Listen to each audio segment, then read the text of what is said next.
Mbak Dian, sekarang alasan untuk mengambil peran di Esoklan Pak Ibu ini apa pertimbangan pertamanya dari Mbak Dian? Perkembangannya karena aku bener-bener relate banget sama peran ibu, karena aku juga ada di hidup nyata juga seorang ibu anak yang preteen gitu ya. Waktu itu pas aku syuting tuh anakku masih umur 12 tahun, sekarang udah 14 tahun, jadi pas banget. Ini tuh umurnya Cimo tuh 15, jadi aduh relate banget lagi gitu. Dan ya kayak gitu sih, aku suka banget. Dan aku rasa kayaknya dalam sebagai aktor ya, di hidup aku sebagai aktor ini mungkin pertama kali aku menghadirkan diri aku sebagai ibu-ibu remaja.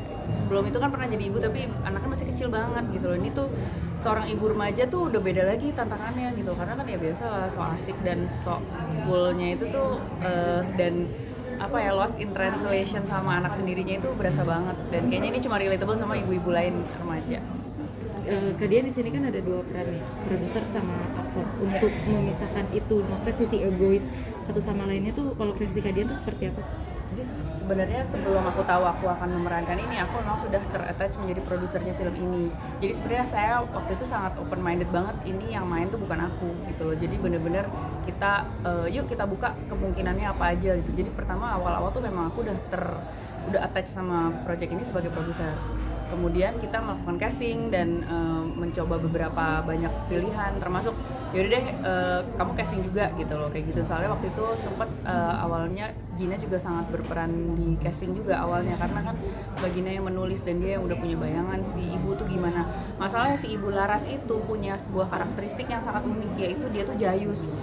Jadi ibunya ini nggak boleh anggun, nggak boleh kayak, ibunya emang harus norak gitu loh, dan jayus, dan aduh cringe banget gitu loh, karena emang lucunya tuh di situ gitu loh. Jadi justru itu yang membuat pas ibunya sakit itu tuh jadi bener-bener dicari banget dan kehilangan banget, karena kayaknya si ibunya ini ya pelawak yang nggak lucu itu dalam keluarga ini. Jadi udahlah dia nyeletuk jok-jok jijai gitu, terus habis itu terus jadi nggak ada gitu loh. Ternyata kalau nggak ada ibu tuh kerasa banget bedanya gitu loh. Jadi kita coba juga beberapa pilihan, dan termasuk aku juga audisi. Ternyata nggak taunya Gina malah ngerasa cocok di aku gitu loh. Ya udah, aku juga merasa baiklah kalau gitu, akan saya ambil saya bawa amanahnya lah ya untuk menjadi aktor ini dan si ibu ini, dan akhirnya aku jalani gitu.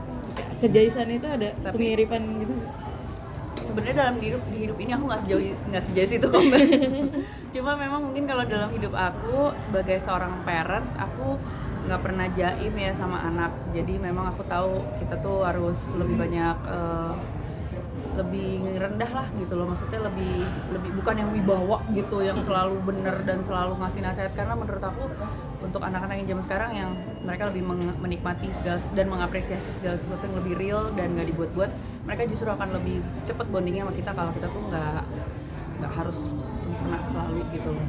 Terus kalau mengenai produser tadi, gimana cara memisahkan antara produser sama pemain itu tadi ya. Jadi interest sebagai produser tentunya harus dipisahkan sebagai interest sebagai aktor. Yang pasti kalau menjadi produser tuh fokusnya tuh banyak yang beda. Karena secara teknis tuh banyak banget target kami sebagai produser. Kita harus ikut membantu memastikan kalau film ini fully funded dan budgetnya lumayan besar, sehingga kita tuh kayak punya target, pitching jualan untuk approach investor-investor kami, dan memastikan mereka tuh masuk dan invest gitu loh. Jadi misalnya kita masih punya target sekian banyak gitu ya, dan kita tuh baru keisi berapa banyak, dan itu kita berhitung dengan kejar-kejaran dengan waktu gitu loh, karena kebutuhan yang dijalankan juga terjadi karena kita udah mulai syuting, udah mulai apa, dan kita masih kurang segini. Itu tuh aku sama tim bener-bener ngafalin pitch deck dan perhitungannya dan story-nya, dan kita tuh meeting sama banyak sekali investor dan ngetok kantor orang gitu loh. Jadi minta waktu ketemu, dan kita tuh ibaratnya kita menerangkan tentang project ini, dan habis itu kita follow up sampai bener jadi nggak nih Bu, bener jadi nggak nih Pak, terus kalau memang jadi komitmennya seperti apa aja, kami perlu capital call kapan.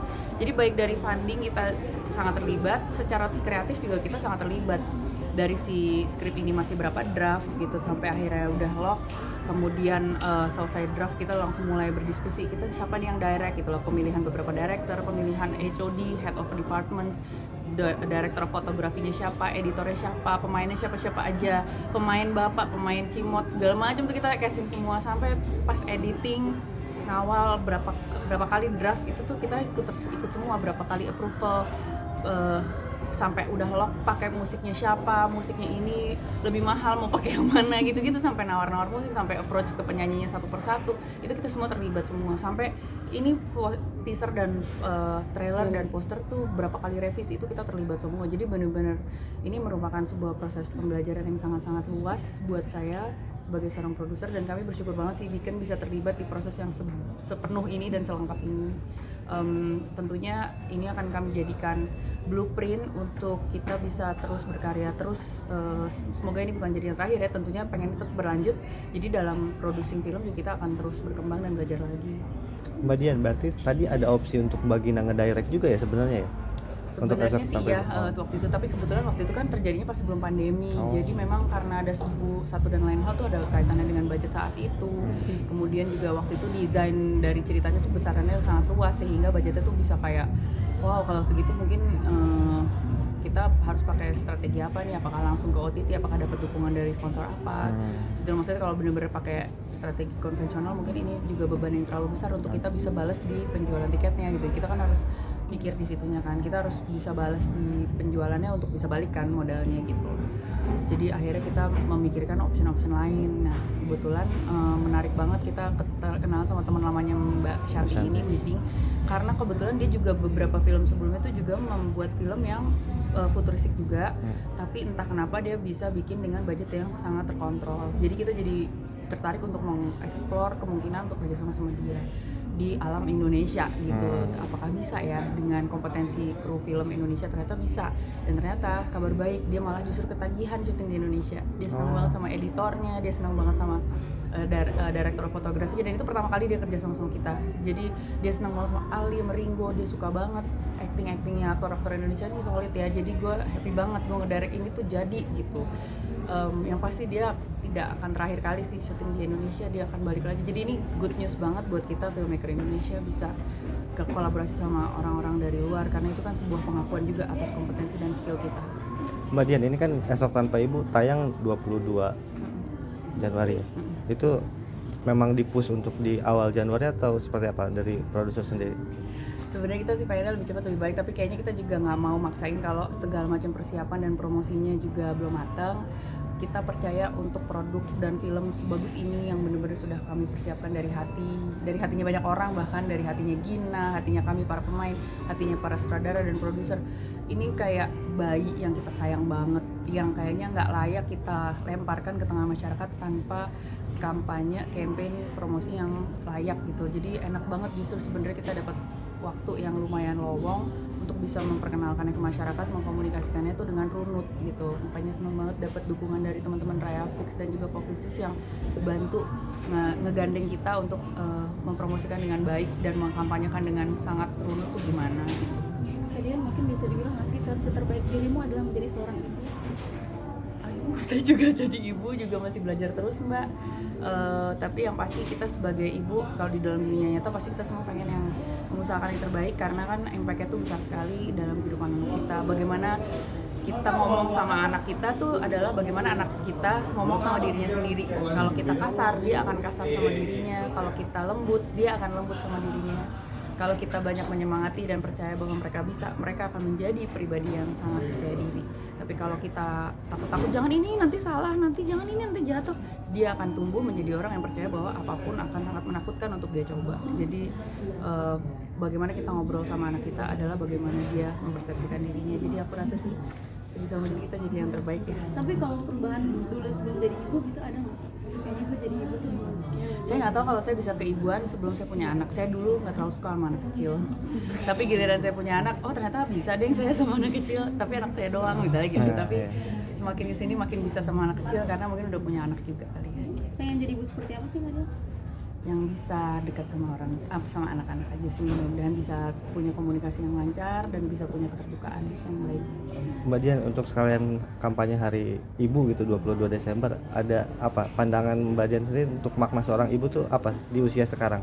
Kayaknya kalau di usia sekarang di masa dewasa ini yang udah banyak teknologi masuk ke dalam kehidupan kita, bahkan kehidupan pribadi kita, kayaknya peran ibu tuh jadi sangat penting gitu loh, karena ibu kan adalah guru kita pertama-tama ya, dan gimana kita melihat hidup tuh biasanya kita pinjam kacamata dan perspektifnya ibu.